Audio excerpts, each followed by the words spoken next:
Leo nimekabidhi vifaa tiba vya hospitali ambao ni ultrasound pamoja na vitanda katika kuboresha kituo chetu cha kata kwa maendeleo ya kata yetu ya Msasani.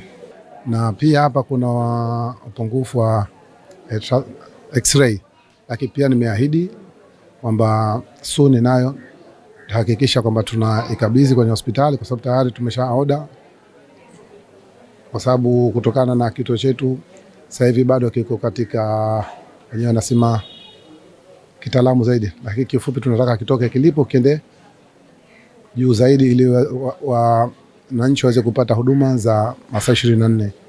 Pata ultrasound machine bado ameendelea kutupatia vitanda ambao tulikuwa na upungufu kiasi wa vitanda, ametuletea vitanda 5 na ametuahidi kutuongezea vingine kadri anavyoendelea mbele. Huduma hiyo kwa kiasi kikubwa kuweza kutoa majibu halisi na mwendelezo halisi wa huduma zao.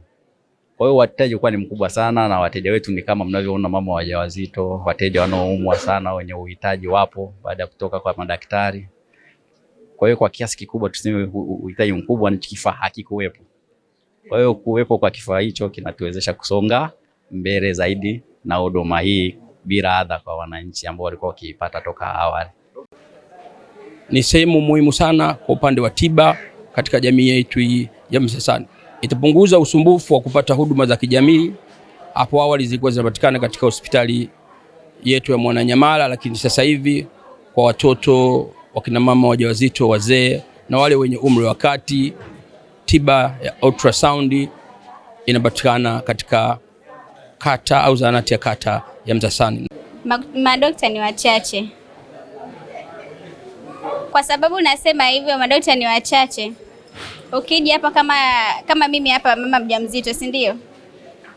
Uchungu mfano umekushika usiku, ukaja hapa, madokta hawapo. Wanakuambia nenda wapi? Mwananyamala. Kwa nini uende Mwananyamala wakati hapa huduma haipo?